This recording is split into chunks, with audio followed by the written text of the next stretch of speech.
on simple harmonic motion. Students, today we are going to study more about simple harmonic motion, and in this video lecture we will discuss a relation between simple harmonic motion and uniform circular motion. So basically we have to prove in this topic that when a body is circulating in a circle of radius x naught, then its projection and also execute simple harmonic. Students, let's take an example of a simple harmonic motion. Like we have studied that mass spring system, vertical mass spring system execute simple harmonic motion, and now we will consider a circle, and in this circle we will prove that the projection of a point P and the motion of a vibrating mass spring system are identical. If we are able to prove that a vibrating mass spring system and the motion of projection and in a circle are identical, then we will be in a position to prove that vibrating mass spring system as well as the point N are executing simple harmonic motion. So we first consider the example of a vibrating mass spring system. So here we have a vibrating mass spring system. Let's take a vibrating mass spring system. Let's assume that this vibrating mass spring system has a pointer P.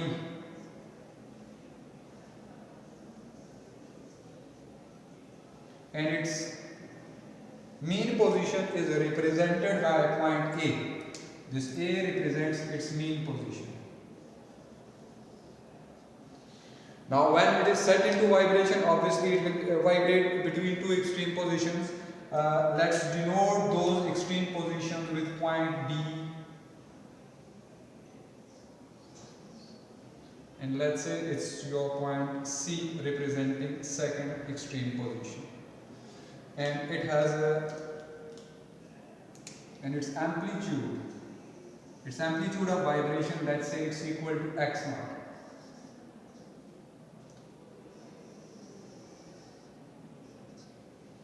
So now we consider a circle having radius same as the amplitude of this vibrating body, that is x naught.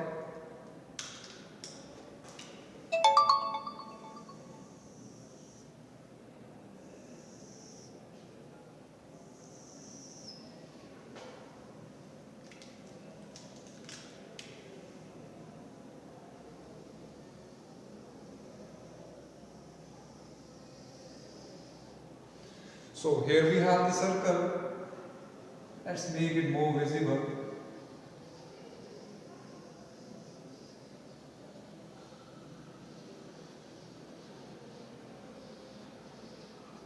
Okay, so we have a circle, and in this circle we will have the diameter represented by DE. The center of the circle represented by O. Now it's the starting point O1, from where we will have a point P moving in this circle, and here you have this point P, and now its projection, which is very important. It is the projection N. It is a projection of point P, and this projection about which we have to prove that it executes simple harmonic motion. So its distance from the mean position O will be represented by x. So we represent it with x.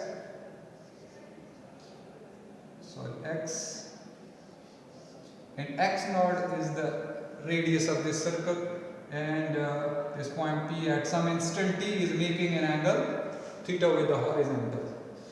Now let's compare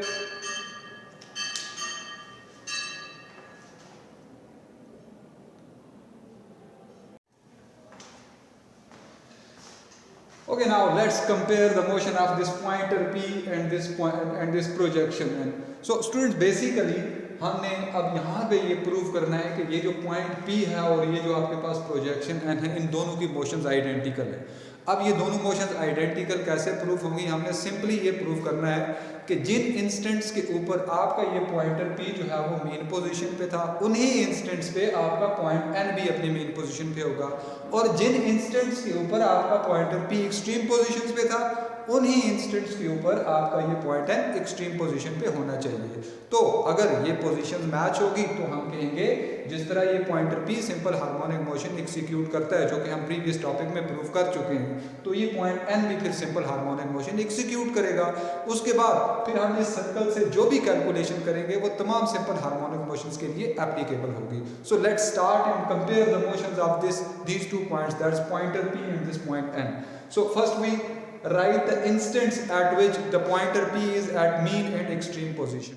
So students, now we compare the motions of pointer P in this projection N. So let's start with pointer P और हम इसमें देखेंगे कि किन instants के ऊपर आपका ये जो पॉइंटर P था वो मीन पोजीशन पे था और किन इंस्टेंट्स के ऊपर ये एक्सट्रीम पोजीशन पे था। तो सबसे पहले at t is equal to 0 देख लेते हैं। at t is equal to 0 आपका जो पॉइंटर P है वो यहाँ पॉइंट A के ऊपर है, which is its mean position जी। तो इसका मतलब at t is equal to 0 the pointer P is at its mean position. Now कोई भी वाइब्रेटिंग बॉडी अपनी मीन से एक्सट्रीम पोजीशन तक पहुंचने में कितना टाइम लगाएगी? तो ये बड़ा सिंपल सा कॉन्सेप्ट है, ये समझने और देखने कितना टाइम लगेगा। ये सपोज करें हम सिंपल हार्मोनिक मोशन में पेंडुलम की एग्जांपल लेते हैं। ये पेंडुलम की एक्सट्रीम पोजीशंस आ गई ए और बी, और ये ओ इसकी मीन पोजीशन है। अब we are familiar with the fact के ए से बी और बी से ए जाने में जो टोटल टाइम लगता है ये इसका टाइम पीरियड टी कहलाता है। अब ये सिर्फ ए से बी यानी हाफ वाइब्रेशन के लिए कितना टाइम लगाएगा? तो ऑब्वियसली t/2। अब अगर मैं इसका भी हाफ कर दूं यानी मीन से एक्सट्रीम जाने में कितना टाइम लगाएगा? तो t/2 का हाफ यानी t/4 हो जाएगा। सो स्टूडेंट्स, यहाँ से हम ये कंक्लूड करते हैं कि कोई भी वाइब्रेटिंग बॉडी मीन से एक्सट्रीम या एक्सट्रीम से मीन आने में अपने टाइम पीरियड का फोर्थ पार्ट यानी t/4 टाइम लगाएगी जी। सो back to the comparison again. So we can see that at t is equal to 0 the vibrating pointer is at its mean position. Now after time t/4 what will be the new position of the pointer P? So obviously it will be at its extreme position B. तो मैंने यहाँ पे EP लिख लिया which represents extreme position। उसके बाद students अगर जाते हुए ए से बी जाते हुए t/4 टाइम लगा तो वापस आते हुए भी t/4 टाइम लगेगा और ये टोटल टाइम हो जाएगा t/2 and the body is back to its mean position. And finally ये अपनी मोशन को कैरी ऑन करेगा, मीन पे रुकेगा नहीं, दूसरी एक्सट्रीम की तरफ जाएगा। मजीद t/4 यानी t/2 में t/4 ऐड करें तो आपके पास टाइम आ जाएगा 3t/4 और जो आपकी बॉडी है that will be at its other second extreme position. और C पे ये रुकेगा नहीं, अब वापस मीन पे आएगा। इसी 3t/4 में मजीद t/4 ऐड करें, ये आपके पास आ जाएगा जी t। So body is back finally back to its mean position. Now students, अब हम मोशन कंसिडर करते हैं इस प्रोजेक्शन एन की और देखते हैं कि इन इंस्टेंट्स के ऊपर क्या ये भी इन ही पोजीशन पे था या वो डिफरेंट थी। अगर इन ही पोजीशन पे था तो इसका मतलब मोशन दोनों की आइडेंटिकल है जी। ओके, अब ये जो प्रोजेक्शन एन जो है ये बेसिकली पॉइंट P की प्रोजेक्शन है, यानी उसका साया P मूव करेगा तो N भी मूव करेगा, और P का हम स्टार्टिंग पॉइंट ले लेते हैं जी O1। अब आप देख सकते हैं कि जो आपका पॉइंट P जो है वो जाएगा ये D की तरफ, तो ऑब्वियस सी बात है कि इसका जो साया है या जो प्रोजेक्शन एन है ये भी डायमीटर के ऊपर अपवर्ड डायरेक्शन में मूव करना शुरू कर देगा। जैसे ये आप देख सकते हैं कि P अगर यहाँ पे है तो इसका साया एन यहाँ पे होगा, P अगर यहाँ पे पहुँचा तो एन यहाँ पे होगा, फाइनली P जब D पे पहुँचेगा तो एन भी D पे पहुँच जाएगा जी। सो इट मीन्स के जब टाइम गुजरेगा t/4 तो आपका ये जो पॉइंटर है, ये जो प्रोजेक्शन है ये अपनी एक्सट्रीम पोजीशन D पे पहुंच गया। t/4 टाइम कैसे लगाया ये देखें, आपके पास एक सर्कल है और इसने इस सर्कल का फोर्थ पार्ट कवर किया है। मींस एक सर्कल में घूमने का जो टाइम है वो टाइम पीरियड कहलाता है, और यहाँ पे चूंकि उसने सर्कल का फोर्थ पार्ट कवर किया तो इसका मतलब है टाइम पीरियड का फोर्थ पार्ट लगेगा t/4। So it means after t/4 the pointer the projection n is at its extreme position जी। और ये स्टार्ट में ऑब्वियसली मीन पोजीशन पे था, यानी जब P O1 पे था तो उस वक्त आपका ये पॉइंटर प्रोजेक्शन n जो है ये अपनी मेन पोजीशन O पे होगा, और जब टाइम गुजरेगा T/4 तो आपका यही प्रोजेक्शन n पहुंच जाएगा अपनी एक्सट्रीम पोजीशन पे।